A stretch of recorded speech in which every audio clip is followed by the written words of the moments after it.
On Monday, February 9th, the confirmation arrived in the driest way possible. Relatives identified the body found hours earlier as Sergio Cazares Zambada. That detail alone changed everything. This was not an unknown man or an anonymous victim, but someone tied by blood to the inner circle of Ismael El Mayo Zambada and close to Mayito Flaco within La Mayiza's orbit. The scene had started the way cases meant to pass without noise usually start. A gray Ford Bronco appeared, stopped on the shoulder of the Culiacán Eldorado highway, in front of the Faculty of Agronomy at the Autonomous University of Sinaloa. It wasn't blocking lanes, it wasn't causing traffic chaos. But on that stretch, a vehicle left there isn't a small detail, it's a signal. During the night of Sunday, February 8th, agents inspected the truck. When they opened the trunk, they found the body. He was wearing black clothing and had multiple bullet impacts. Everything else remained blank.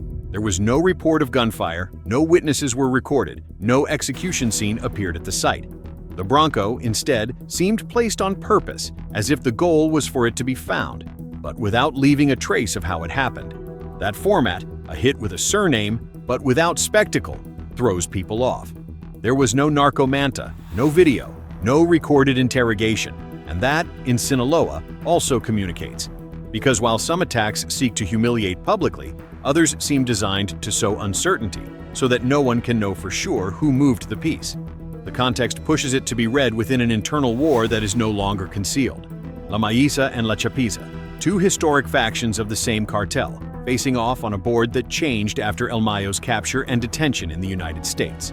With those balances broken, old betrayals resurface, and revenge stops carrying a visible signature. Violence had surrounded Sergio Cazares Zambada before. In 2012, he survived an assassination attempt outside the geisha business in the Jorge Almada neighborhood. Since then, his name was not unfamiliar to those who closely track the movements of criminal power. This time, there was no margin. In Culiacán, while the official investigation remains hermetic and without arrests, unofficial versions multiply. People speak of an inside handover. They mention the disappearance of 3 bodyguards who allegedly left with him and never returned. In that logic, any outcome is brutal. Coming back can mean a manhunt.